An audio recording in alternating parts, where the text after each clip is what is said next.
1, 2, 3, 4. In this podcast, you will be here.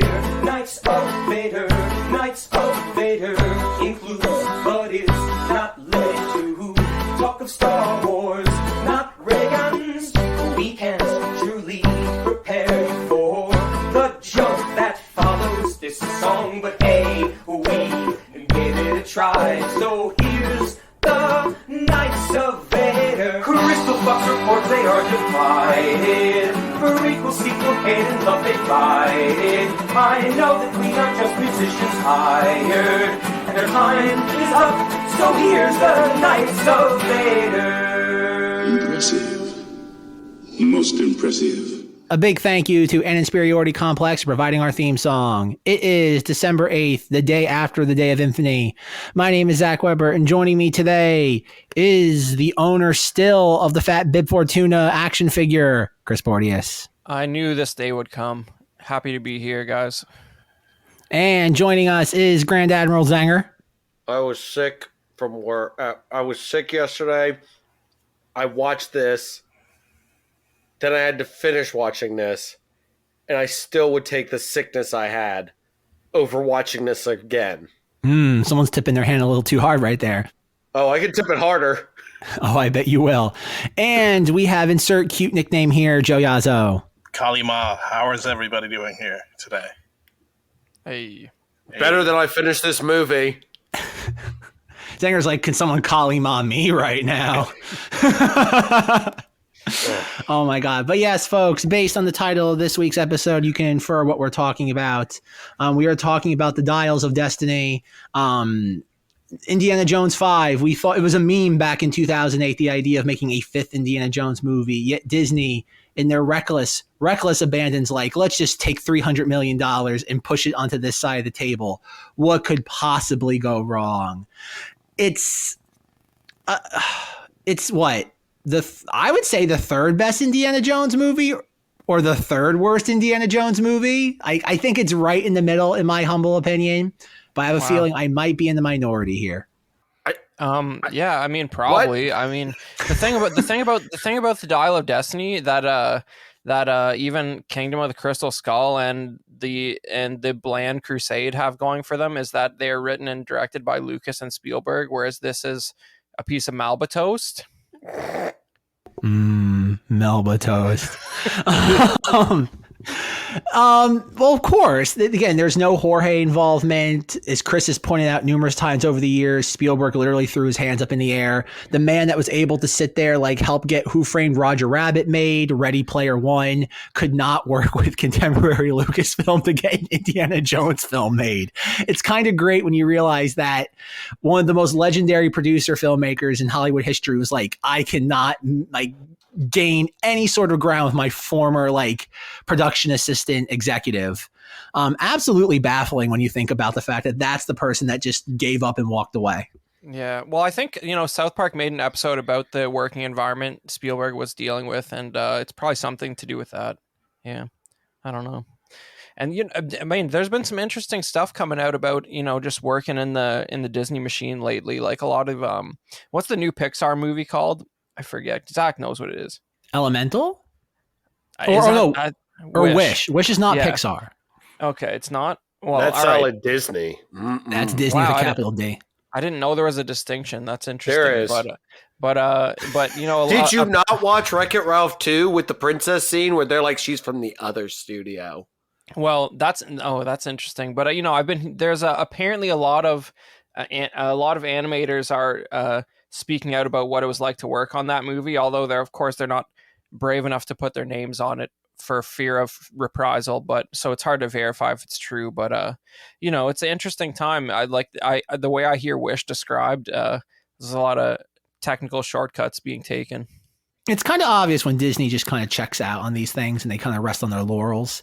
I tried watching Elemental, like, I know people kind of like that movie. It's kind of like a new generation's Treasure Planet or Atlantis, but like, I'm just looking at it and I'm like, this is just weak. Absolutely. Do not put those holy names along with this. Yeah. Treasure Planet's solid. Atlantis is still rough. Like, go back and watch Atlantis. Like, try to focus on it. You'll be checked out in like 15 minutes. I'll check out a lot later than I did with this movie. I don't know, man. That's okay. Chris kind of said what he thought. Zenger, you're not happy, clearly. Joe, perspective, please. I went into this movie thinking that it was going to be like worse than the Crystal Skull, and I was actually pleasantly surprised. I thought that the de-aging of Harrison Ford would have been a little jarring at first, but it wasn't as bad as I thought it would be. Yeah, just put him in the dark. We'll never notice. And it was a decent movie. I don't think I would throw down money to see it in a theater. I'll see it on Disney Plus, but I'm not going to sit there and throw down money to see it.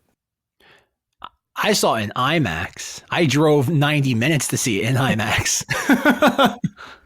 Joe, I think you are throwing down money to see it, a disproportionate amount, in fact, because I wager to guess that's the only thing you've watched on Disney Plus in the last 3 months. So you've paid full movie theater price to go see Indianapolis Jones 5000. No, because I watched season 2 of Loki. Okay. And I also watched Andor. Sorry, I'm describing myself. Sorry. Okay. Why am I still paying for Disney? Sorry. All right. Okay, so Joe's actually keeping up with the Marvel stuff. That's interesting. He's got eclectic taste. Yeah, he likes real things and he likes fake things.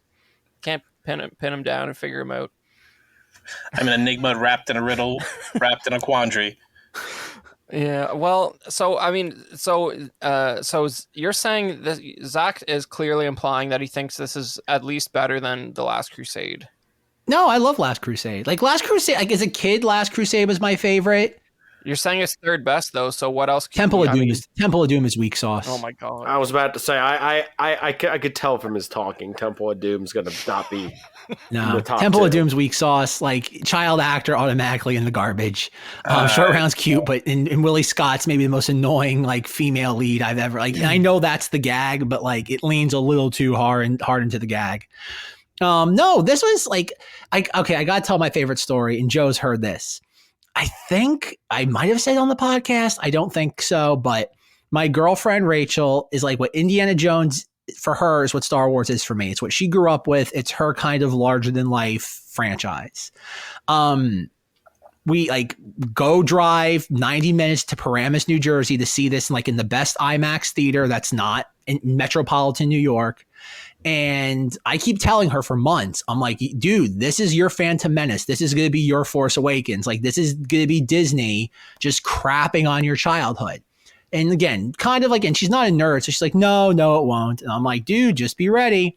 So like we drive to Paramus, New Jersey. We see the movie. We watch it, like fade to black. I turn around her and I'm like, what'd you think? And she goes, I don't want to talk about it. And I go, whew. I'm like, it hit. And she's like, I would have liked it if she wasn't in it. And I'm like, dude, this isn't like a lasagna where you can pull a layer out. It's she's baked in. You either take it or you don't take it. And there was all this weird sort of rationalization, just being like, it's the Phantom Menace, the Force Awakens thing, where all these mental gymnastics are happening, trying to be like, well, if this was here or if they did this thing better. And I'm like, no. You are in the bargaining stage of grief. You can't argue with the movie. Kathleen Kennedy gave this to you. You have to accept it for what it's worth. And the best part was, because we were the first people in the theater, like maybe 5 minutes before showtime. Like it was like I think it was like in like a late afternoon, whatever, on a Thursday. Like the theater was probably, again, for IMAX, decent for a Thursday afternoon. Some like, oh God, probably somebody at least in his mid to late 60s walks in, sees like the theater's not mobbed, shakes his head and audibly exclaims, God damn it, Kathy. And I'm just like, and like Rachel's losing her mind being like, who's Kathy? And I'm like, I don't have time to unpack this. There's too much internet baggage to explain this. Well, also if you start talking out loud about that, somebody's gonna have a problem. Oh, 100%. Yeah. But to be fair, if you're going to see an Indiana Jones movie like on a Thursday in IMAX at like 4 p.m., I can't imagine there's too many Kathleen Kennedy defenders in that audience. Oh, I just can't imagine. I don't know, man. Like if you, it's weird if you gauge it by like these Star Wars like social media sphere, like it's real close to 50-50, man. It's, I don't know. The thing about, like, it's weird that, like, you have, like, the South Park, like, welcome to the Panderverse thing with Kathleen Kennedy, like, put a chick in it and make it lame. Like, it's fascinating that South Park, once again, is trying to, like, do a weird shot across Lucasfilm's bow. I mean, like, it is kind of the story of Indiana Jones 5, but I mean, they famously didn't like Kingdom of the Crystal Skull either, and were probably a lot harder on it. Yeah. Well, the problem with Dial of Destiny is that Dial of Destiny, somewhere in that movie, is a great movie. It's just, I don't know how Lucasfilm looked at that. The same Lucasfilm that just believes in just re-editing everything and just post-production out the wazoo. I don't know how you look at that movie and say, this is what our final product is. There's so much that could have been stripped out of that movie. And you just have to wonder how, like, it's, I don't want to say misguided, but just, like, oh God, the whole scene with the car chase, like, that goes on too long. There's so much that's just unnecessary. There's entire things you could just streamline that all it would take as a producer probably half a day and be like, I can save you $45 million on the production budget and bring this in at like 2 hours, 5 minutes. There's so much. Again, there's going to be a great Topher Grace edit of this movie someday. I mean, that'd probably be made better by like, but remember when they used to like release like substantive deleted scenes for films like this? I don't think there are any. I think everything got put into the mix. Like what got cut at this rate after what, like almost 2 hours and 40 minutes? Well, what got cut was probably, 40% of a different film. At that point, Chris, is it being cut or just excised? Like, it's like liposuction. Well, I mean, Topher Grace could use it. Maybe. That's what I mean. Like, I again, my philosophy, and I remember when this movie came out during the summer and in real life talking to people about it, and everyone was like, how was it? And I'm like, it was the same thing. It's either the third best or third worst Indiana Jones movie. But to me, it still has the best dramatic scene in any Indiana Jones movie. And that's the whole thing of him on the boat explaining what happened to Mutt. If you would have based this entire movie around the premise of how is a character like Indiana Jones, that kid that laughs in the face of death, has more adventures in a single day than the next 30 average Joes combined, how does he reconcile and process grief when it happens to him, whether it be the death of Mutt, his divorce from Marion? How does that character continue to thrive and be Indiana Jones when reality steps into the picture? That's a fascinating, provocative idea. Unfortunately, that's roughly 3.5 minutes of screen time. You get that with him on the boat with Helena, and then you get the moment after she like blows up the boat with the Nazis on it, and she starts cheering, and he's like, Antonio Banderas was my best friend for 25 years. And like Harrison Ford is trying in this in a way that he really hasn't in a while, with a couple exceptions here or there. It's a good performance by him. He is wholeheartedly trying. And there's some provocative ideas here that just the movie does not want to touch. And that's where I imagine that's probably where James Mangold at some point was like, this is what I want to do. And they're like, nope. We need more fluff. Just keep piling the fluff on. Yeah. Well, I mean, I'm glad we, we don't need to take a long time to get to Mutt. This is one of the biggest crimes of the films, in my opinion, because it's just like, it's narratively, it's sort of, it's treating it episodically rather than as like a series of films, which like I guess is sort of in its nature, but like it's just so not what Lucas or Spielberg would have done. You know what I mean? I think that's what rubs me the wrong way about it. It's like they wouldn't build up this character to kill him off screen, and deep down that like executives and people like Phoebe Waller-Bridge are the reason why Mutt is not in a character in this movie, because they're like, you know what? From a marketing perspective, we can't. We're not doing that. We're just not doing it. We decided that we're not doing that. So we need to just excuse his lack of presence and make up a reason for it. And that's what they did. And that made up reason happened to be possibly the most interesting thing in the movie, just in terms of it setting the table for like a good scene and Harrison Ford to like provide some effort, as you're saying, Zach, but it's not integral to the plot, and it should be. And Marion's cut out of it just because they're like, what can we get this 75-year-old lady to do? We don't know.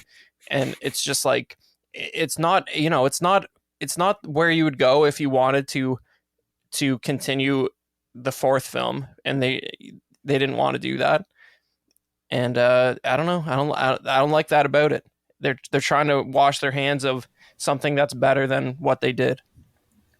Well, the other thing I have to piggyback on that is you sit there and you look at what happened with Kingdom of the Crystal Skull. They did a nod to Brody and to his father, even because they passed. They passed in real life because they probably couldn't get him unless he exhumed the body. But Sean Connery was alive, but there was some talk about getting him in it, but it would have been weird because he'd have been like 90. Yeah, but they showed the picture of him. They gave a nod to him. Why is he? Dad and Brody would have liked this. But they alluded to it, and they almost wrote him off the screen completely and killed him, like you said, unceremoniously, because it was just casualty of war. Well, yeah, but with Senior and Brody, it was reasonable that they were dead by that time. They had to make up a reason why Mutt was dead. You know what I mean?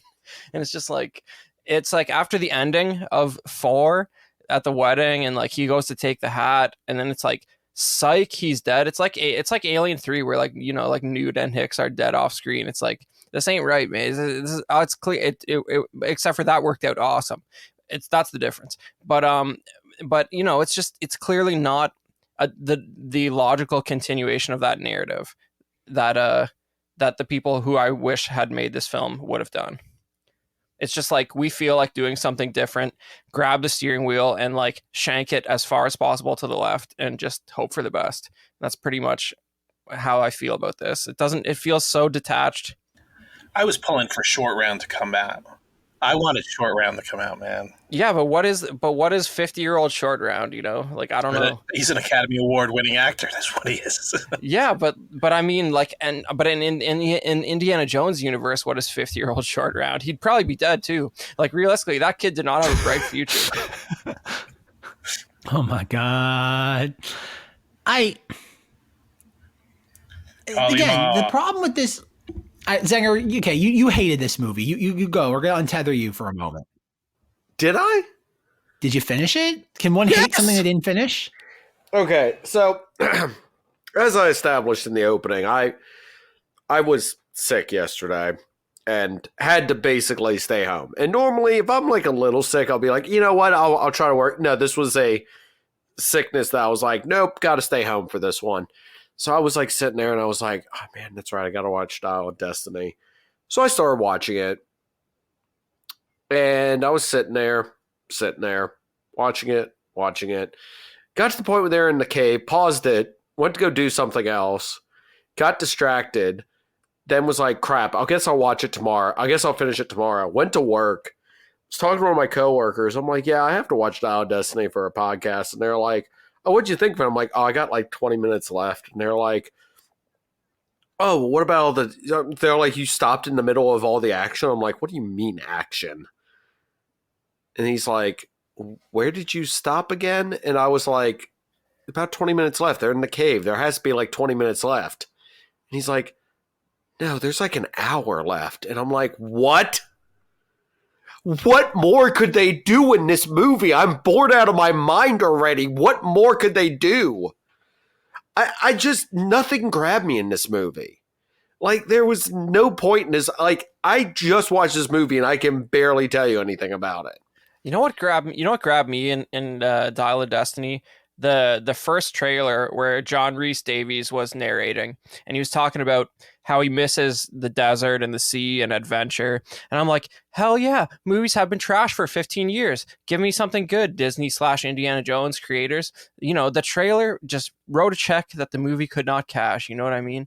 And it's like, what have they done to us that Zenger is so ungrabbed by Indiana Jones that he he starts doing dishes with an hour into it because that's in capturing his attention more. It's I got up just to walk away. Like he doesn't even know like, why I he got might up. have gone to do dishes. I don't know. I literally paused the movie, got up, walked away, remembered later I should finish that, and then just somebody at work was like, dude, you got an hour left. And I'm like, what? But I'm saying, but like, what is that? Like, what? Like, how is that? Here's the thing. At least Crystal Skull, I could have been like, dude, this crazy going on. Like, there was some kid racing him through the forest swinging by vines. In this, he rides a horse through the moon parade. Yeah, I dug that, man. That like horse, like motorcycle chase scene, like then through the subways. That was fun. I ate that up. I mean, I ate that up. Not saying it's good, but I ate it up. Like, here's my thing. Like, yeah, that sticks in my memory, but I'm like, wait, why was he running from them? Who's he running from? Like, what's going on? Like, I had to sit there and remember. Like, if there was ever a movie that I could point that was written by AI or by committee, this might be it. Because it's got all the elements of Indiana Jones, but none of the heart. And it's not for, like, does Harrison Ford do a good job in this? Sure, he does fine. It's just there's nothing, to me, there's nothing going on most of the time. Except for just moving Indiana Jones from one set piece to another. And just accomplishing nothing. Yeah, well, there's a certain subset of Indiana Jones fans who think that the initial misstep with the franchise was making it about family in The Last Crusade rather than just Indy by himself going on another crazy adventure with like a new love interest. And like, but they a lot of people even back then thought by introducing his father and like bringing back Brody and all that, they sort of lost the core concept of like the episodic adventure serial, right? And this does sort of this Kingdom of the Crystal Skull kept that going, and this ditches it. You know what I mean? Like, you have no grounding with anything you're familiar from the other movies. Even in the flashback, which is like 20, it feels like 20 minutes at the beginning. It might be something like that. There's no even that was a solid hour. But even in that sequence, there's no familiar faces, right? And like Sala is just he's barely a character. He's like 100 years old, and he has like 2 little scenes, and it's like, he offers him his axe at one point. Yeah, it's like, why you do that to me? Why you get Sala at the airport with his passport, being like, I'm down to die after the first 20 minutes of this adventure, and he doesn't come along. It's, I mean, he wouldn't have made it off the plane, but I guess that's the reason why he didn't come. But like, I don't know, man. It's interesting, but Sala doesn't even feel like it's the same person almost, because it's just like, he's so detached, and he's got like grandkids, and like, he's not really engaged in the plot in any meaningful way. But you didn't really have a good idea of what his relationship to Indy was in the other movies anyway. So that doesn't really bother me. But what bothers me is giving him a family and then throwing it away like in the next movie. It's weird. I don't like it. So wait, did Mutt died in the Korean War, if I caught that? Like, was that what happened? Vietnam. Was it Nam? It was Nam.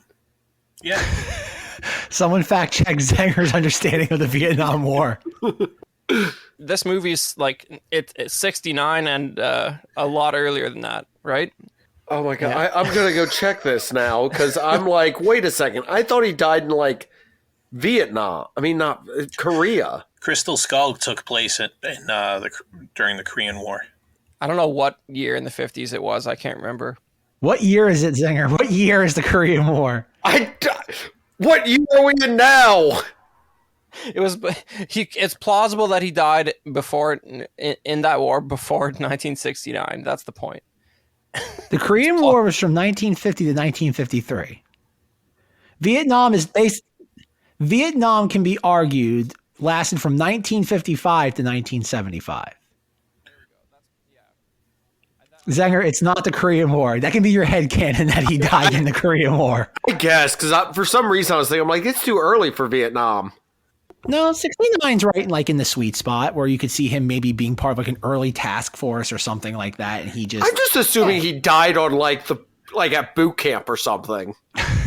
He really died because he happened to be a man and he happened to be a colloquially considered problematic actor. That's why Mutt died. You know? Whoa! Because Shia, them. Shia LaBeouf is also like, I know he's kind of like now found religion, but he's also a wackadoodle. Let's not like. Well, wait, hold on. What religion did he find? Did he find that whatever his name is, the Watchmen guy's religion? Alan Moore. He found the Alan Moore religion. That's worse. Didn't you guys see that story like early this year where like he was on Olivia Wilde was like directing some movie that he was in and she did an interview where she was like, oh yeah, we had to let him go from the movie because, you know, he was just behaving weird on set. And then he saw this interview and he's like, what? That's it. And he leaked like a bunch of emails of her like begging him not to leave the production. So it's like, you know, I don't know if all this stuff can be true at once. Like it seems like it's just, like it's easy to like the idea that you would like unsolicited, like unprovoked, like say a story like that could like be incredibly damaging to an actor's career, and then they actually have receipts that it's like BS.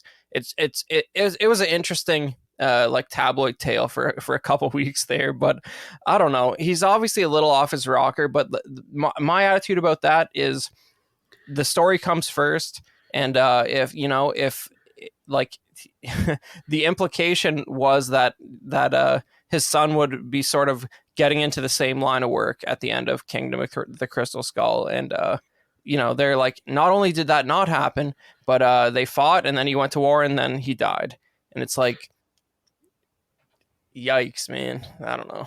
So I'm gonna point this out real quick. When I looked up Indiana Jones Dial of Destiny timeline, it has Indiana Jones 5. The best result was Indiana Jones 5 takes place in 3 eras: 1944, 1969, and thanks to some time travel shenanigans, around 213 BC. I just wish it had said thanks to some time travel BS. 2030 and 2030, whatever. I can't talk. I was actually, the way they handled the time travel like didn't bother me that much. Like it bothered me.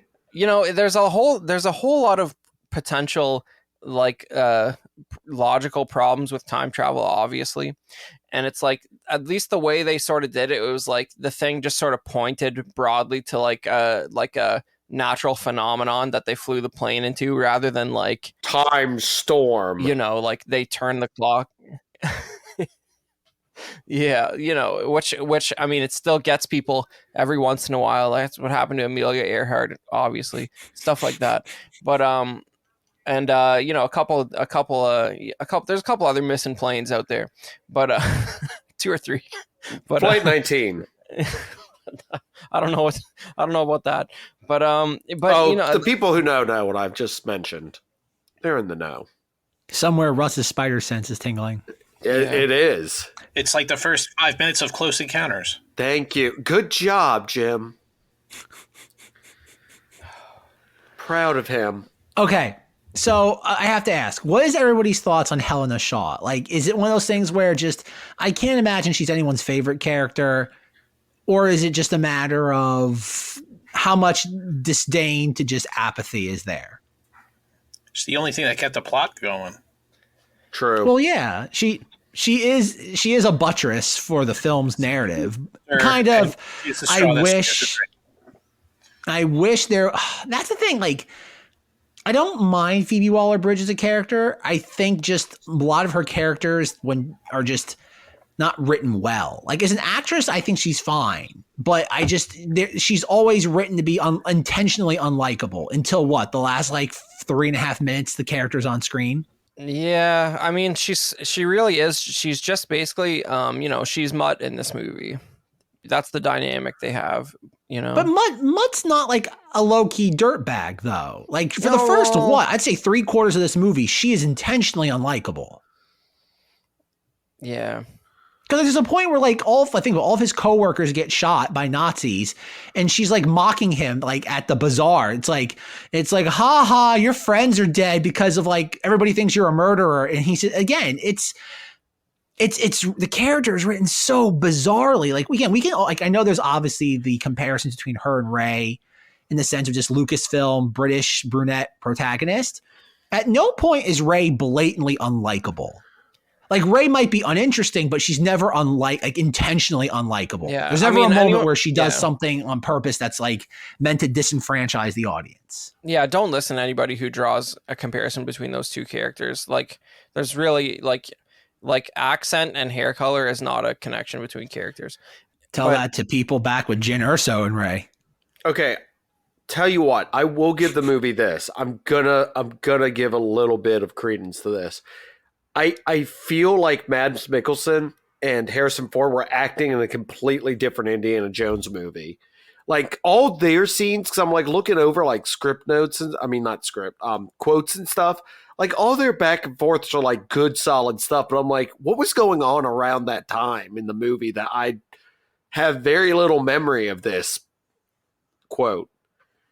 Like the one where he's like, you should have stayed in New York, and Indy responds with, you should have stayed out. I'm like, see, that's good. That's fun stuff. That's good writing. That's a good back and forth. Where was that in this movie? The movie doesn't seem concerned with that. Yeah, it doesn't seem concerned, but I'm like, those two I think would have been a good back and forth, but no, there's too much other BS going on most of the time. But that's like, there's so many like elements to this. Like obviously Mads Mikkelsen's your villain for the whole prologue sequence. He's established as an element, but he's not established as the main antagonist. He takes like, oh God, what is it? A train water tower to the face. Somehow like, was it? And it's fine. Yeah, he does that. He's fine. Not even like a grotesque scar. Not only that, but he literally does not age in 30 years after being hit with a post. Well, that's what I thought. I thought that would be like part of the thing that like, I don't know, he sleeps with this like dial under his pillow at night and it stops aging. Like there's. See, I was thinking that too. I was thinking there was going to be some reveal that he's used the dial before, and that's like how he got, like, I was thinking there was going to be some twist with that, but no, it's just. Yeah, he used the dial right away, and Mutt's not actually dead. That's an alternate terrible timeline, just like the sequel trilogy. They're in the Nexus ribbon from Star Trek Generations. That's what it is. Exactly. He's Dr. Soren. Yeah, he's chopping wood. Yep. I don't know. Wait a second. Harrison Ford comes up to him and says, Mutt, where are you? It's like, I just got here 5 minutes ago. I decided to chop wood. Oh, God. That would be great. Yeah, I don't know. How awesome would it have been if Indiana Jones and they did the dial and they actually went into the Star Wars universe and he met himself as Han Solo? I would have pooped myself. Oh, great. There's another one. It's just, that would have been at least a meme. This just, it just fills me with sadness, and I don't want to revisit it ever, probably in my life. That's where I'm at with it. It's just a lost opportunity on the stack of lost opportunities. And, but I've been thinking a lot about like it lately. I've been thinking, is it me or is it really the movies? Like, does everything actually suck, or is it just me? Chris is like, am I the monster or is the movie the monster? Yeah, and I mean, and I don't know, because like I don't know about you guys, but I mean, I was hearing a lot of good stuff about this this new Godzilla movie, Godzilla -1, this Japanese one, right? I'm so interested in this conversation. I'm looking up times and ticket prices. Okay, great. So none of you have seen it, right? I have not. I saw Godzilla without the minus.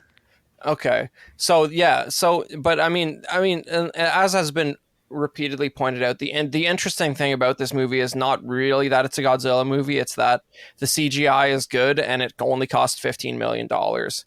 That's the weird, interesting thing about it, right? Like they're very minimally, while watching this movie, I thought the CGI was like, they could have spent another couple days on that. Like, nothing compared to The Flash, for example, which cost like literally 10 times as much, something like that, right? 20 times as much. No, 6 times as much. But the point is that, but you know, I heard a lot of good stuff about it, and I went and saw it the other night, and like, it was pretty good. It was pretty good, but but on some level, like, I'm wondering, like the praises I heard for it did not meet it didn't live up to the movie that I saw, even though it was, you know, the best thing I've seen in theaters in like 5 years, probably. Like, honestly, I was still like, eh. So I'm starting to think it might be me. You're the problem. It's me. Hi, I'm the problem. It's me. The other thing you have to look into is, you know, the era that we live in, where you could sit there and Google anything and get little spoilers and little things. I knew very little about this, and you know, it's impressive, and it's also probably because it's not made by Hollywood that the narrative like has a single thing to say. You know, that's probably like there's actually like subtext and like interesting like messages in it, but you know, because it's like not made by Hollywood, that's physically possible. So like that's nice about it. But you know, I think to me it was just it's just the budget and the fact that they're all like Fiverr actors basically. It's like it has a tinge of like first movie out of film school about it. You know what I mean? But other than that, like the fact that it takes place in the 40s and has CGI monsters and it costs $15 million is hilarious. And I just hope that, you know, it sort of inspires a little bit of change, that you don't need to like throw all your budget into actors who are literally doing nothing for your movie. You know, like that. I want some more conceptual stuff that doesn't have to cost so much. And I think that's like it's great that something like that has actually turned a profit, unlike the Marvels, for example. You know, it's cool. Wait, do you mean the Marvels is in the movies done by Marvel, or the movie The Marvels? The new one that is literally the only MCU movie that has made negative money. Good for it. But it ends with Kelsey Grammer. Wait, what? Everyone's favorite part about X-Men 3, the worst X-Men movie. You didn't know that, Zenger? That's the post-credit scene? No. Is Kelsey Grammer as Beast? Yeah. Oh. Like X-Men 97. Yeah, in voice only. CGI Beast. But still, why though? Why reference the worst X-Men movie? What goes through a person's head? Why is it that Andrew Garfield Spider-Man's now considered popular, Chris? We could dissect these things forever. You know why? I'll tell you why Andrew Garfield's now considered popular, because No Way Home is away from that movie. No Way Home is a terrible, terrible film. But the best part in it is when Andrew Garfield makes up for his previous alternate universe girlfriend getting her spine snapped in half by saving a different one. And like that is the best part of that. That's the best part of that movie. Oh, it is. 100%. That is the catharsis of that film. Yeah. And he's a tertiary character in that film, and he has the highest point of acting in that movie. And it's like, and I haven't even seen those Andrew Garfield Spider-Mans, and I thought that was the best part. You're missing nothing. Second one's kind of like a train, like a train wreck, and it's beautiful. Don't knock that second. The first one's dry. Second one's delightfully over the top. But like I'd heard about that scene and how brutal it was. That she just literally gets like, you know, like literally snapped like a friggin' twig, and like it like, you know, that made that the best part of No Way Home. And it's like got nothing to do with Tom Holland or Toby or I'm something of a scientist myself, and it just like this whole. Oh, he was just in that movie to beat up kids. Yeah, but you know, it's just like, but that's what a weird place we're in, right? Like as someone who has been checked out of Marvel for so long, who only saw that movie because of the Sam Raimi characters being in it, I thought that was the best part. And the only reason I know the narrative relevance of it is because of like reading stuff on the internet. So it's referencing movies that came out like 8 years ago, and it's not even really part of the story of this one. It's a mess. There's so much to unpack from that. Joe, what's your opinion on Chris's perspective on contemporary Marvel movies? Because that's what all the conversation eventually comes back to, is just how has Marvel destroyed Hollywood? No, it's how's Marvel destroyed Hollywood, or what Star Wars is good? Zenger had a point. It's like most of the Marvel movies are generated by AI. You could tell that by the Disney Plus shows for Star Wars that they've been creating, with the exception of Andor. It's like churned out. Like they turned the walrus tub into a mainframe where they sit there and they generate the AI for their scripts for all the shows and movies that they write. I think AI filmmaking is going to be the best thing that ever happened. Hot take. It's going to change the game. It's the writing that's going to be the killer. But Joe, you can just rip on your vape and write like 8 paragraphs, and if you have like a $10,000 PC in like 6 months, you're gonna be able to just make a movie that looks as good as an MCU movie. It's gonna take like a week to render, and you need a $10,000 PC, but you only have to type out the treatment, and it's gonna be just done. And it's like it's gonna live or die on the core structure, narrative ideas. And there'll be movies made by literally one person with no actors because they're all just fake. And that movie will be called Indiana Jones and the Dial of Destiny. But some of them are going to be good because there's people out there who still understand story structure, unlike all of Hollywood. You know what I mean? So it's like somebody's gonna, and they don't have to worry about unions. They don't have to worry about actors going on strike. Like, it's all over. Like that, the writers and actors strike. The chains are coming off. Like the average person is going to be able to make something that looks as good as those movies if they have a good enough PC. So some of those are going to be good, and the whole paradigm is going to change because it'll be impossible to spend $300 million on a movie in that environment when it doesn't look any better than one that cost a few $1,000s. Well, just take a look at what we're doing here now. All right, we're taping a podcast. We actually could see each other. We couldn't do that 25, 30 years ago. Couldn't.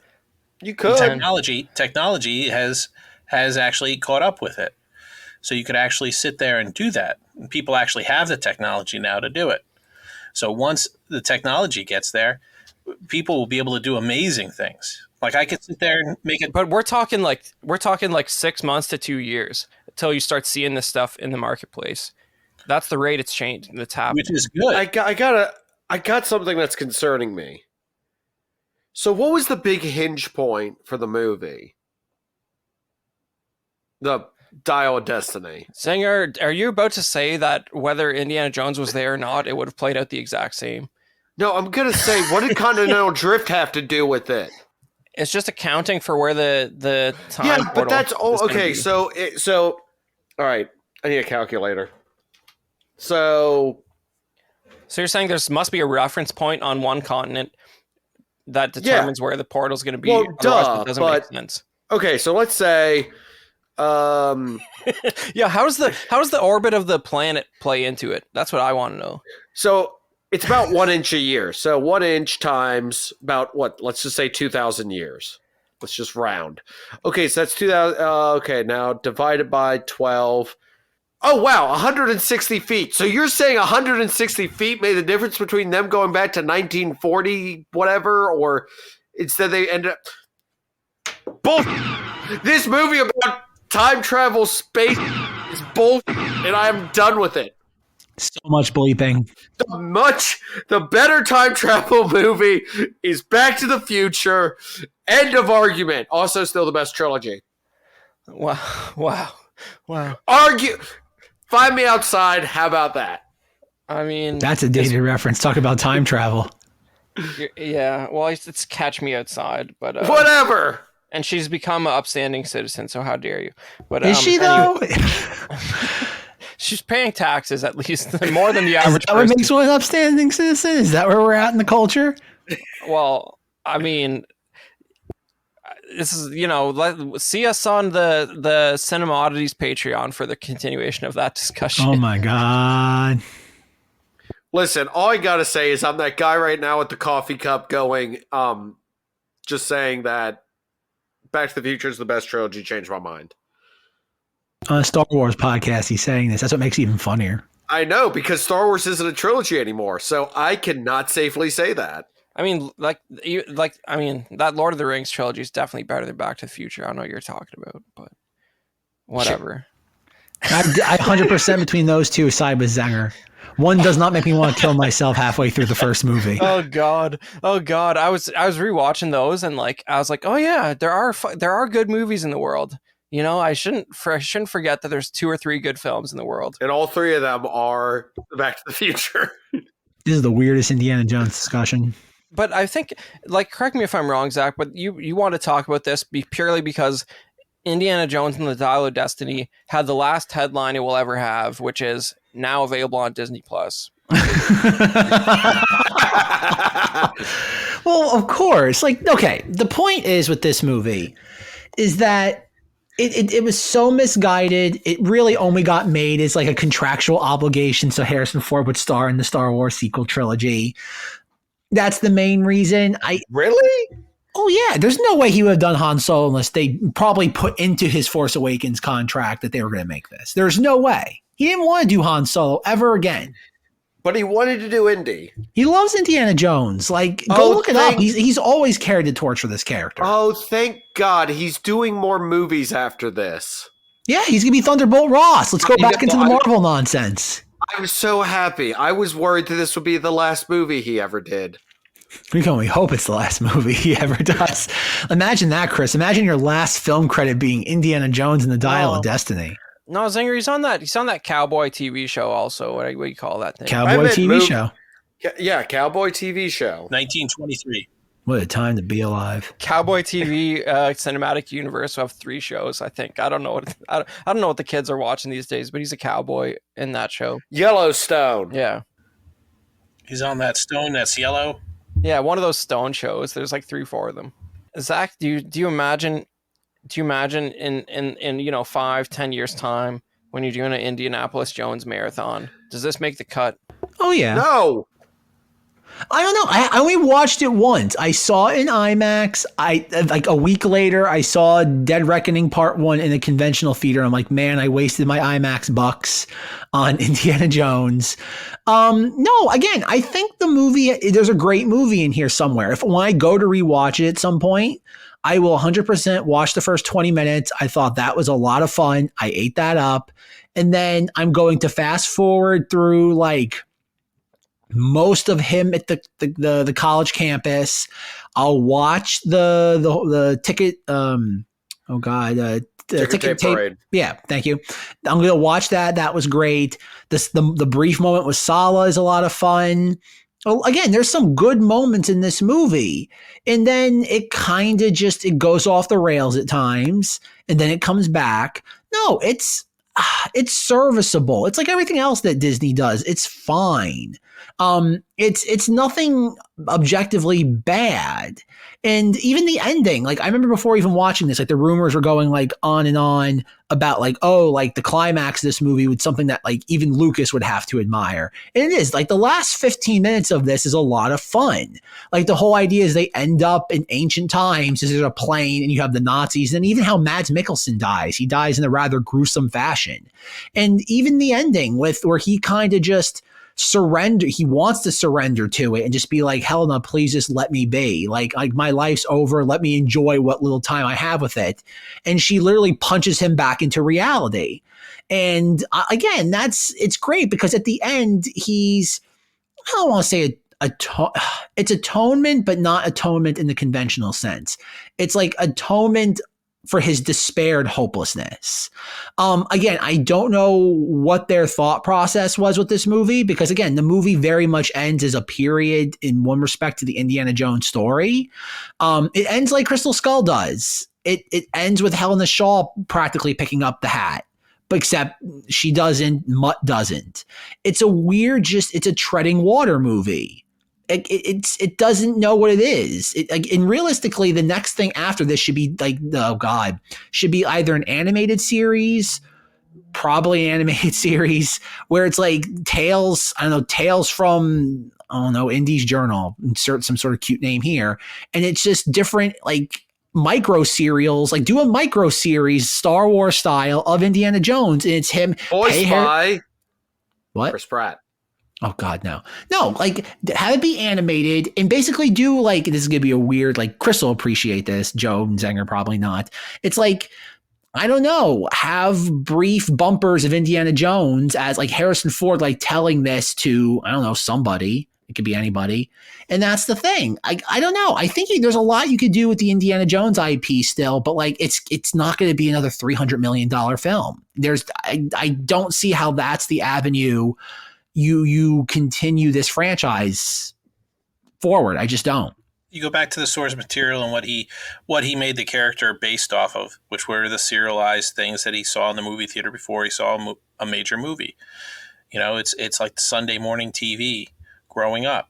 It's these little half-hour or 15-minute nuggets where they sit there and you have a swashbuckler that sits there and does it. That's what the whole concept of Indiana Jones was, a pulpy hero back in the day that sat there and got the job done. A grave robber. Yeah, I don't think it needs to be a franchise anymore. No, because again, you laugh about the last headline of this being available now on Disney Plus, but like there is the talk of them taking out Dino World at Animal Kingdom in Florida, and they're going to make it like South America World, and it's going to be a combination of Encanto and Indiana Jones. Again, I think Lucasfilm probably and Disney probably to the larger extent treated this film as like a brand investment. It wasn't $300 million in the hope of making $1 billion. It was just basically like we had to make this film to appease Harrison Ford. And again, it's a tax write-off if it doesn't make any money. So realistically, they're not losing anything. And just it's another way of keeping the IP around. It gives the value of the good movies in the series, which is all the other ones, a little kick. You know, it makes people want to be subscribed to Disney Plus to be able to watch the other ones. Or I can see where Zach's coming from, because they're probably, you know, you think that they'll ever change the actor for Indiana Jones, do a James Bond route. Chris Pratt. But does it need to be though? Like, you know what I mean? Like this is the core concept of Indiana Jones is so generic that you don't need to have the intellectual property of Indiana Jones to make the next Indiana Jones. It's a different character. It's the same idea. You don't have to pay the mouse a dime, and the mouse doesn't even have to make it themselves. You know what I mean? It's just like the core. That's the 1999 Mummy movie. It's not Indiana Jones. Chris Pratt. Yeah, that's what. Well, there you go. What I'm saying is like they're not the ones who are going to do a good job. We need to like further insult the legacy of Steven Spielberg and George Lucas by making some sort of like cheap animated serialized Indiana Jones. Like I won't be mad if there's never another one. I really won't. And it doesn't have to. I don't want it recast. Just if you want to make a new character that's like tangentially in the same universe that has very similar adventures, knock yourselves out. I don't think he works as well outside of. Even in the 60s, I think Indiana Jones is a bit of a weird concept. I think the sweet spot is the 30s because of it's sort of those initial movies are referencing a very specific like time in American entertainment, and I think he works good with that sort of stage of technology, biplanes and no computers, that sort of thing. But and then it's kind of weird that you have someone who's almost the same character operating in the same time period if it's part of the same franchise. But it doesn't have what I'm just saying is it doesn't have to be that connected. Just do the logical continuation is just using those same themes without having it part of the same franchise. That's what I think about it. So I have my concept for a movie. It's going to be called Iowa Smith and His Further Adventures. And it's going to chronicle the adventures of Iowa Smith when he goes and does these weird things. We're going to do that. Yeah, well, in a few months' time, if you have a good enough PC, Joe, I expect to see that film completed. I will. I like it. I'm gonna do my Pitchman Zenger, where I'm gonna take that idea. I'm gonna set it where he's fighting against the Kaiser. Yes, and World War One. Yeah, it's a ton of World War One. Instead of being like this belongs in a museum, he'll be like this belongs at a carnival. Yes, he's a carnival barker. Actually, Zenger's gonna be rendered to look like Zenger. Perfect. And talk like him. Awesome. Job security guaranteed. There you go. Until I get recast by Chris Pratt. Yeah. Well, I mean, I feel like we've almost said as much as we can say about it. But you guys should know that We can say less. The core plot of Kingdom of the Crystal Skull was actually like litigated between the House and the Senate in America over the last couple weeks. So that's the one. And Indiana nobody Jones, cares. No one cares at all. It's amazing. And it was weird. It was a bipartisan thing till a bunch of weird conservatives, including like Representative Mike Turner, he stopped you guys from being told about the aliens. The conservatives came at the last minute and they're like, Joe and Zack and Zenger are not ready to hear about the aliens. So listen. All Chris wants to hear is about the aliens. I have said this and I will say this again. This disclosure thing is the most boring thing I have ever seen outside of watching this movie. Like, I love me some UFOs, alien stuff, but this is boring. I don't think you do, because it's the only Indiana Jones MacGuffin that has had that many of your elected officials talk about it. Oh wait, you mean Kingdom of the Crystals? No, I'm talking about this movie. They're not searching for some. Our government ain't searching for some dial of destiny. Yeah, that stuff's obviously nonsense, but the aliens are real. Yeah, duh. Why are we even talking about this? Yeah, well, because it was in the news, and you guys, I watch more American news than you guys. It's all good. It's fine. As you should. Yeah. Americans don't even watch American news. We're tired of hearing about it. Yeah. That's not something that would be on the American news, to be all truthful about that. You're right. They don't like covering that because they're bought and sold. You got it. Joe's got it figured out. I need to watch Canadian news. Strangest Indiana Jones discussion ever.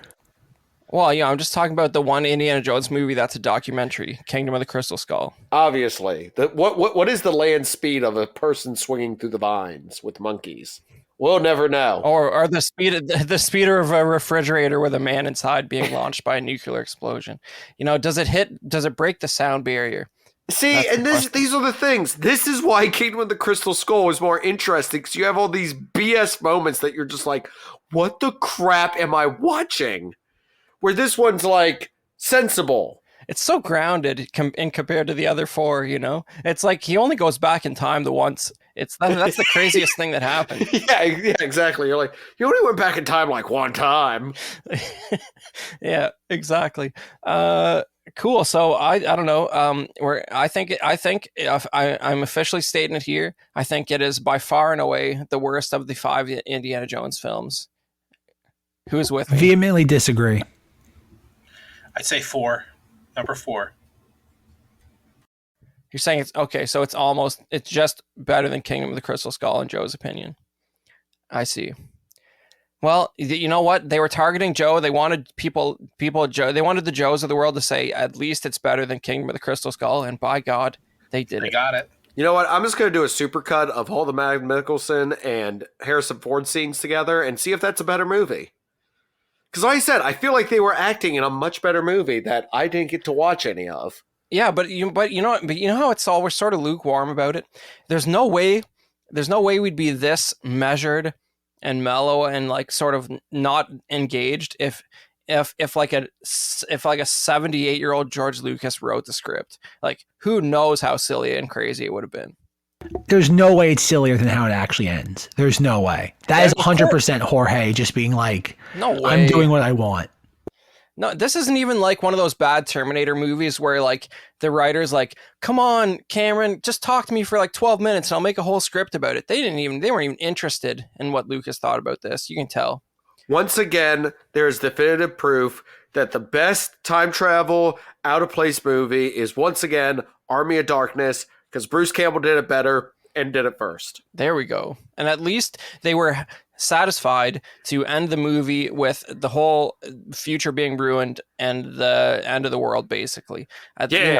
Yeah, that's how this should have ended. That would have been way more entertaining if he just screws up the timeline and just ruins all of humanity.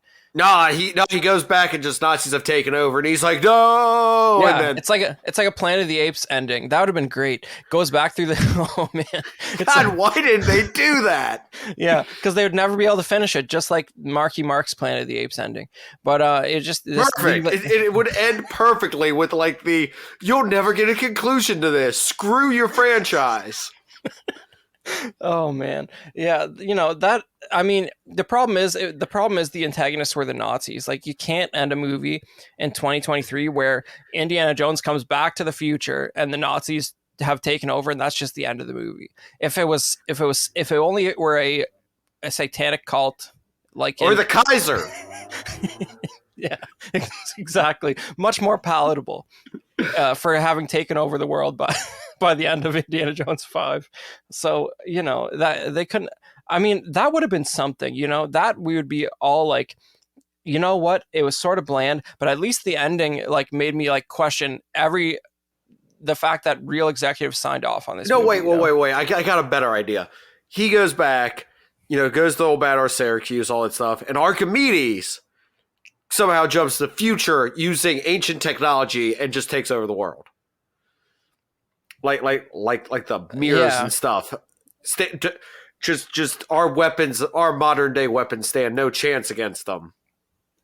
Yeah. Or he comes out at the beginning of Raiders and he just tells his younger self to not even get off the plane, and his whole life is a disaster.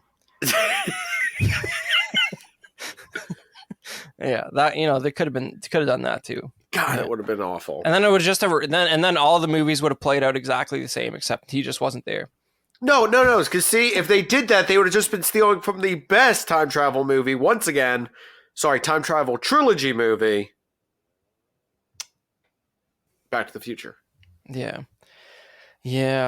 For Zach's amusement, I've dug up deep into my repressed trauma of Indiana Jones and the Dial of Destiny, and I've thought about it again, which I never planned on doing. So I hope Zach was at least mildly entertained by that. I like how I'm being referenced in past tense as if I'm not here. I hope Zach is happy with what he's created. It's I didn't know I made this movie. I didn't know I had direct culpability. No, you do have direct culpability, Zach.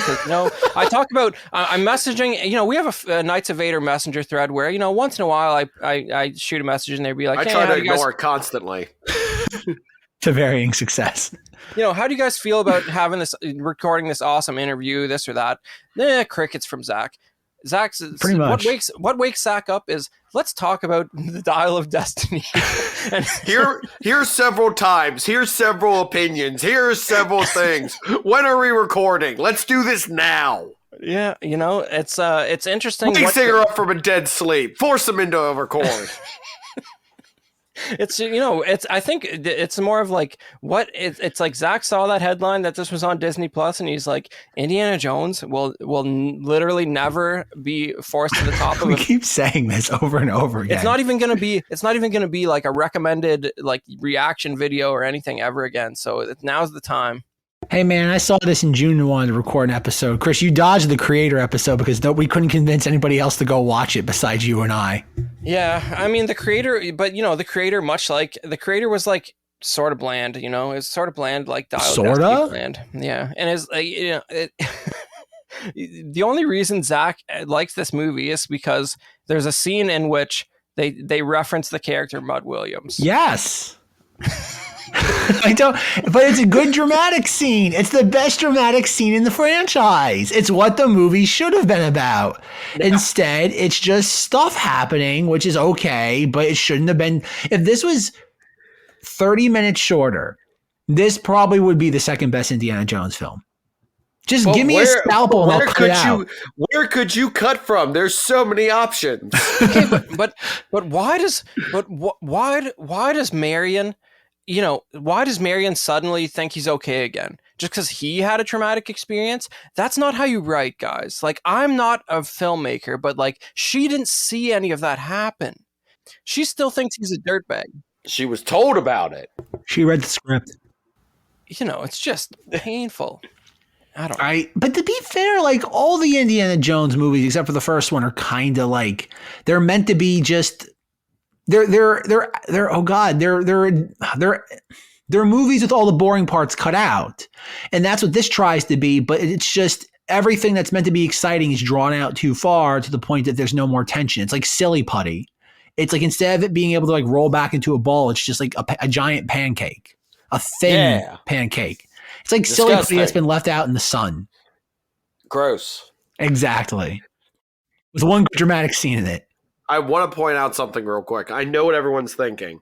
Wait a second. He referenced Army of Darkness. Why isn't the Evil Dead franchise as a trilogy? Because technically, Evil Dead 2 is just a redo of Evil Dead, and then Army of Darkness is just a recap. They're all just recaps of the previous movie. Zenger forgot about Evil Dead 2013 and Evil Dead. I am not talking about it. The first of all, the Evil Dead remake is like the only good remake in human history, so you shouldn't be avoiding the subject, Zenger. And second of all, only the first like 10 minutes or so of Evil Dead 2 is a remake of Evil Dead 1. Okay, I'm done. Yeah, they like reference nothing else from it. Like they pretend like that didn't happen. They just except for Linda being a key character, but whatever. Whatever, they do it to great success. Still standing by the best trilogy movie, Back to the Future. That's such a weird choice. Like the second one's kind of blah, and the third one like is good, but it's fine relative to the first one. Yeah, but give me another true trilogy movie that exists. They don't need more. I would say here's two that are not trilogies, but I regard them as trilogies because everything after that point is a nightmare. And that would be Alien and Terminator, and I think those are both better trilogies. You can't do it. I disagree with Alien because the third movie doesn't technically count as a movie, but I will give it to Terminator. Terminator 3 Rise of the Machines, 10 out of 10. How many years later still think that's the best movie in the franchise? But it has other ones connected to it.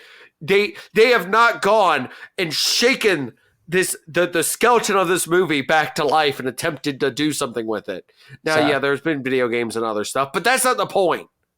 Zach, down the street from me is a theater that is playing Terminator 3 on 35mm film this week. Really? And they're posting advertisements about it saying, "Are you man enough for the lady Terminator?" I will be going. Oh man, I am jealous of that alone. Never mind seeing it again on a big screen. Coffin over the shoulder, shotgun. It just does not get any better. But Terminator 3 Rise of the Machine, man, like at some point people are going to come around to that movie. It's funny, I rewatched Dark Fate for the first time in 3 years, and I'm like, it's a weird Stockholm Syndrome movie for me. But like, it's the same problem for Terminator Genesis. It's like once Arnold shows up, it's good. Everything else, like, it's so bad. It's like Linda Hamilton, how they turn you into Emilia Clarke. How is this even possible? How are you like on the same level as Emilia Clarke? What have they done? Has anybody seen Terminator Dark Fate besides me? No. I'm looking at a list of other trilogy movies. I've seen it, but even the Christian Bale one is like they at least treated the previous three movies like they actually happened. You know, before we entered the modern era of like sludge. The modern era. ... Sludge. Chris, you remember the episode of South Park, right? Where I think is where Stan becomes cynical and all he hears is like the farting sound every time like there's like an advertisement or somebody talks. Yeah, I think we're at that part. Yeah, that's Matt Stone and Trey Parker like describing their firsthand experience. They wrote it into Stan, you know. Apparently Mad Max is nope, wait, they can't count. They have other stuff in the Mad Max universe now. There's Furiosa. Yeah, exactly. I'm excited for Furiosa, but that's neither here nor there. All right, so do we have anything else to say about Dial of Destiny? Because I do want to delve into some Star Wars rumors and nonsense. Sure. I wish it didn't exist, and I mean that wholeheartedly. Okay. Joe, I think for once you and I are the two most positive ones on the call about this movie. Yeah, I'm surprised. Yeah. I'm surprised Chris, no, I expected Chris to dislike this, but Zenger's a little surprising. Zenger's usually glass half full with something like this. Nope. Guys, there was an Indiana Jones movie in theaters, and he didn't even go. That's where we're at as a culture. Chris, you saw this in theaters, right? Yeah, I did, but that's just because I'm a broken person who can't resist. I want that on my tombstone. I'm a broken person and can't resist. Because I remember when this would have been it would be a foregone conclusion that you would go and see a new Indiana Jones movie. But where it's just I feel like it's just a consequence of like my specific age. It's like I remember when things were good, and that has imprinted on me so hard that I have a hard time dealing in a universe where no good films come out anymore. Unfortunately. Yeah, it's weird. All right, so Dial Destiny aside, Star Wars rumors. So first and foremost, it looks like we are not getting Skeleton Crew anytime soon. The latest conjecture is that is going to be a holiday 2024 release. Chris, how disappointed are you that you will not get to see Skeleton Crew until this time next year? I think it's, the fact that I actually don't care if I see Skeleton Crew or not is like progress for me as a person. It's a net positive for your overall well-being. Yeah, I do want to watch Andor season 2, but I actually, and I mean, I think they'll probably ruin it because somebody saw that season 1 was good and some executive was like, we can't have that, so the next season will probably be terrible because it was positively compared to their other projects, and we can't have that because it was sort of they was sort of left to its own devices, and it can't be better than the mainline stuff, so we better just put a monkey wrench in there, right? But it'll probably be bad. But Skeleton Crew, they haven't marketed it. I don't even know what it is. I'm sure if you want to read some blogs, you can find out plot details, but they haven't tried to market to me. They haven't shown anything. No, outside of a couple of grainy cell phone camera images, we really don't know anything about this outside. It's supposed to be Star Wars Stranger Things. I watched a few episodes of season 1. Not for me, as far as Stranger Things is concerned. It's you can't get me with your 80s nostalgia because I wasn't there. You like that, Chris? Yeah, that's. Wow, Zack made a graphic of a tombstone with the quote that I made earlier that I'm a broken person and I can't resist. I think me and Zack are the same in that way. He's just in a little bit more denial about it than I am. I think that's what. Zenger, check the group chat. Okay. Okay, it should be noted that Joe is wearing a fedora. He disappeared for a couple of minutes, but he is wearing a. He's living his best life right now. I am Iowa Smith now. Zack, whatever. I understand that Russ is not part of this call, but he just looked at the meme I put in the group chat. So you can imagine what Russ is surmising what's happening right now. We hardly knew you, Zack. I don't know what I missed, but I'm all about it. I think I just found my new Facebook header image. Oh my god! Yeah, and laid at the base of the tombstone were all the ticket stubs that have filmed Zack has gone since 2011, and they're all been terrible. It's really a shame. No, Chris, it's just sequel trilogy merchandise that lines my grave. Oh man! Oh my god! Good insulation. Good insulation. Yeah, nobody say anything in there. Just let Russ wonder what that's about. Yeah. We're lucky that Rob didn't. We should all be lucky Rob hasn't clicked on this yet, because that would just be Pandora's box. Hold on, I got a question. Why doesn't it say movie fan? Question mark? I can only get so many lines for free. I think the fifth line required a subscription. Zenger, anyone who knew him will understand. It's fine. Oh man, that's definitely going to be in the Instagram post. Oh my god! All right. Well, Zenger was indisposed. Joe was getting his fedora. All right, going through Star Wars rumors. Skeleton Crew has been delayed until this time next year. Woo! Exactly. Okay, that's one response. Joe, how disappointed are you that Skeleton Crew is going to be 12 months away? I'm not surprised. Checks out. Not surprised at all. Yeah. Because it could be as good as Book of Boba Fett if they wait another 12 months. We can only hope it's as good as Book of Boba Fett. Only hope. It'll probably be better than that. It's amazing. They felt the need to dust off Tamira Morrison for that series, but Shia LaBeouf is just off limits. All right, I'm done. It's all good. Tamira Morrison's at least a good sport. He's just happy to cash a paycheck. He's like, I get to be in the Kenobi show and the Boba Fett TV show all at once. And the Mandalorian. I think they're both equally crazy, personally, but that's just me, I guess. Are they? No, one's just Australian or whatever, New Zealand. Not even close. Whatever. Yeah. All right. Okay. All right. He's Australian. Man, Zenger just completely burned an entire country with us right now. He's just like, goddamn Australians and New Zealand. The listener count went from like 2.5 to like 0. Don't worry. They're the same population as Canada. You're not doing. It's not a big problem. It's all right. God damn it, Zenger. All right. So the other really big rumor that's going around is that allegedly that the next Star Wars movie is not the Rey movie, but apparently Disney is fast tracking all the Mando season 4 scripts and trying to make a movie out of it. That Mando season 4 will not be a TV season, but a actual movie. And New Jedi Order Rey, not episode 10, is going to be probably at the absolute earliest 2026. Push it back. What I like about that is that the Ahsoka show was just a 8-hour teaser for this movie that they haven't figured out yet. So they better get to it quick. Yeah, if they waste Thrawn on just having him sit above a planet for the next 2 years, that's going to be a pretty tough thing to buy. God, I'm excited for that. I just want to see just them cutting back to him constantly, which is the ship floating in atmosphere. Sorry, above atmosphere. Good stuff. Okay. And then last but not least, maybe the most important question of the night and what we probably should have titled this. Like, I feel like, Chris, maybe we should actually title the episode this instead of Dial Destiny Review.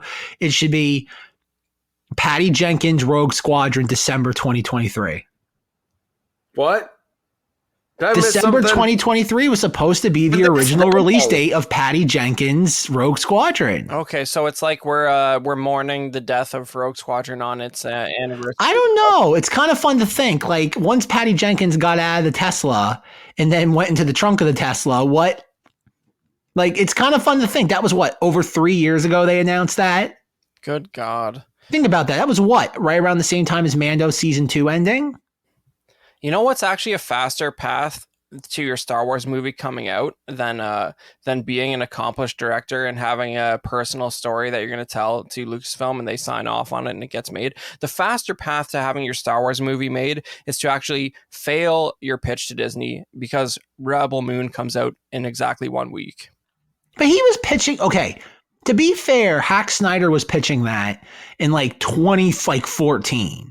That was not like something that was ever going to actually happen. That was like a very abstract like concept. Yeah, well, you know, people have, I forget who it was. Somebody was like, oh man, I'd love to make a horror movie on Hoth where the Wampas are like wrecking shop in the Rebel base. Like, you know, none of that, it's not narratively contributing to the Skywalker saga, but, you know, it might be entertaining, but it's not, none of that's ever going to happen. And, you know, Zack Snyder is very hit or miss for me. Like, I'm not one of those like Snyder fanboys who's just like everything he ever did is great. I just think it will be funny if it turns out good because Lucasfilm passed on it. And for that reason alone, I hope that it turns out good. And also to be mildly entertained by it, as I was by Godzilla -1. Yay! Yeah, that's all I got to say about it. That'd be something, though, if it actually caught and Netflix got its own like answer to Star Wars. Yay! Do we really need Netflix to succeed?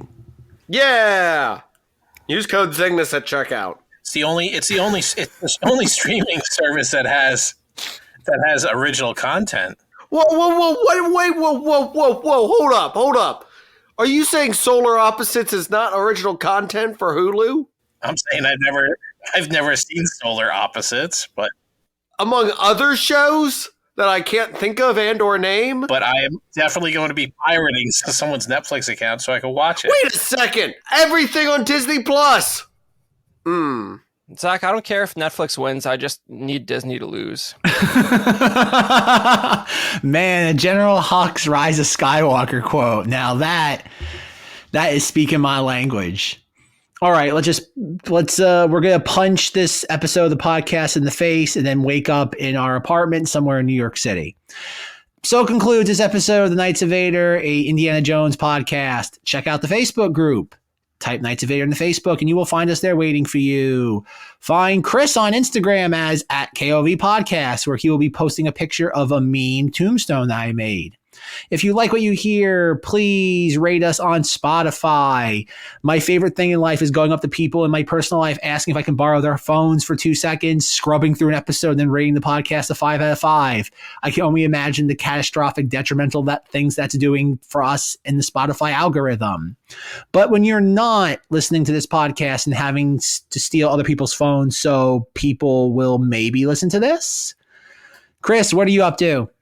For the Knights of Vader listeners, the funniest thing they could look up if they would like more cynical comments from me would be to check out. I was on two Unbelievers live streams with Russ where we just like watched weird videos that Russ wanted to watch, and that might amuse some of you as it has Russ and it has me to a lesser extent. So check out the Unbelievers on YouTube. All right, Iowa Smith, where can people find you? Well, you're going to see my next great adventure when I go up against the Kaiser. Iowa Smith's going to be Joe, but 20% more handsome, because that's as much more handsome as Joe could get.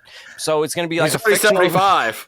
Yeah, exactly. So it's going to be Iowa Smith, but he looks kind of like Joe, and he's fighting the Kaiser, and it's going to voiced by me. And you're going to be able to see that within 2 years, and I'm going to hold you to that, Joe. It's technically possible. It is possible. We're going to make it happen. Instead of a bullwhip, I'm going to do like oh man, it's got to be something weird. Got to be something weird. Maybe a javelin pole. Because I was a all-star javelin pro back at Iowa State. That's where I got my name Iowa from. So we're building it. He's named after the cat. He's named after his gerbil. All right, Grand Admiral, when you are not getting punched in the face by this movie, what are you up to? I do ZengThis. You all have heard it before, but I am currently eyeing my eyes on a Trapper Wolf helmet. So at Ross for $29.99. God, I am desperately trying to stumble across it. That helmet it's not worth more than $29.99. So it isn't, but I might have to pay more, and that's the problem. Chris, I went to a toy show a couple weeks ago. The sheer amount of Trapper Wolf helmets that people were selling for 80% off was like staggering. Like it was a doozy. The newest item that anybody had at their booth, and they could not do anything to unload it. Where I would have bought several for no reason other than to just own them. Oh my God, it's Life Day Chewbacca. It's the vintage collection Life Day Chewbacca. Yeah, it won't. Okay, there it is. So I wouldn't have bought this Life Day Chewbacca, but I was at like an Illuminati Star Wars collector Christmas party in Pennsylvania, and they have this like white elephant gift exchange, and I got this with the deluxe black chrysanthemum in a box, which in Canadian dollars that is $100 in 2 3 3/4 action figures. That was my white elephant gift. That's the scale of Illuminati Star Wars collector Christmas parties. This was Illuminati Star Wars Christmas party. That is a phrase I never thought I'd hear. This needs to be kept carded, otherwise it has no value because it's a red tissue on a standard Chewbacca figure. The card back is the hilarious value of this, but that deluxe 3 3/4 chrysanthemum is possibly the most beautiful 3 3/4 figure I've seen in years. Like, and he's way better than the other one because he's got an angry face and a beer stein in the box. I have a question. At said Illuminati Christmas party, did everybody have to wear those red togas? Yeah, it was, it's just like Bohemian Grove. Like we made a sacrifice to Moloch, and then we started giving out all the Star Wars presents to everyone. Good. Did you get an orb too, or no? I just want you to imagine it as amazing as you can imagine it, and then add like 12%. Okay. Like that's what it's like. 112. Zach, there was this guy's house. He had a Christmas tree that the only thing on it was every Star Wars Hallmark ornament ever. That sounds made, like my and Christmas none of those tree. cheap ones. But it was just like he had the Gungan sub like right back to the beginning, like everything. It was like the Hallmark tree was like, it was so expensive that it was probably approaching 1/5 of his vintage Star Wars collection's value. It was insane. The Hallmark stuff isn't that expensive though. You can get most of that. Like the hardest part is just tracking it down more than it is like anything like specifically. I don't know that carbon freeze chamber. You know, you got to pre-order that stuff. I found one store that still had a display model here, and they would not sell it to me. They're like, you know how long our waiting list is for that display model? You can just get out of here. We're not even taking your name. One of those 10 guys is going to take it. Okay, I want to state that for the record because like I remember when that thing debuted like in July, I laughed at how stupid it was. I'm like, it's cool like as like a prop to put on one's desk, but as a Christmas ornament, it's like sacrilegious and blasphemous. Like it looks like a soda can. Like it does. You have to get right up to it to even see what's going on. Yeah, but it's funny and it's audacity and it's flying too close to the sun nature. Absolutely. And that's the thing. And then like it sat there, became like a weird like scalping item because a part of like a bunch of like collecting scalping groups I'm part of are like, yeah, like go buy this thing for $60. You can flip it for like $200 easily. And then like I found one a couple weeks ago at a Hallmark and like the box was on the shelf and the person behind the counter is like, you want to buy it? Like we have it behind the counter so no one takes it. I'm like, no, I'm good. They're like, really? And I'm like, nah, it's kind of stupid. And I'm like, like it's probably the first Star Wars thing that I've looked at that's hard to find. And like just went like, this is like, I don't want this in my collection. Did you get the katana instead? That's a new one that it looks pretty good. I did not. It's funny this year. Well, I think I kind of got burnt out on Star Wars ornaments last year because I bought all the interactive ones that like connect. And then I realized it only does like the first half of the movie. It doesn't even do it doesn't do anything after the rescue of Princess Leia from the Death Star. And after spending like $200 on ornaments last year, I'm like, the only Star Wars ornament I want this year is the Revenge of the Sith Anakin. I don't want any of the Mandalorian. The Book of Boba Fett Rancor thing might be like the dumbest thing I've ever seen. Yeah. I can't even justify. Yeah. As somebody who has a Padme Attack of the Clones Christmas ornament, I cannot justify Boba Fett riding a Rancor. I just can't. Like, I feel like at that point, like God will just strike my tree on fire. It was a bit of a cultural moment in that it might have been Star Wars' lowest point ever. But it's other than that, Zenger could not be less interested in the Hallmark ornament discussion. But I'm currently trying to find the cheapest Trapper Wolf hat on. I mean, Trapper Wolf hat. Is that what we call Cowboy Hat Man now? Trapper Wolf hat.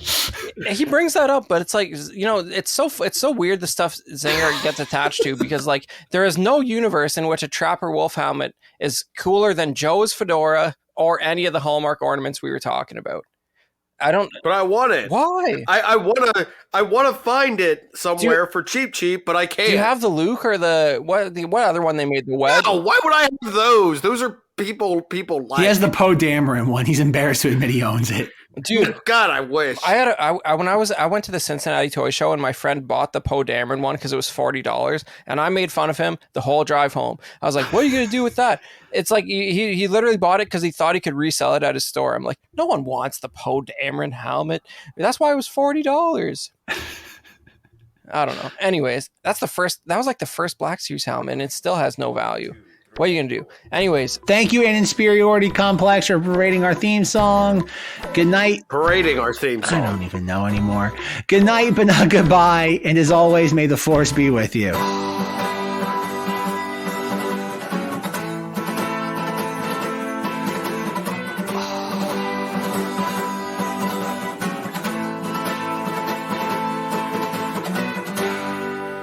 Can you believe some guy was like, who was that Rob guy? Don't let him on your show ever again. That was some of the... He had a point. You should have commented that back, Zenger. He might have a point. But that's what Rob does, though. Like, there should be, like, once a year, we should have something called, like, we expose Rob to this...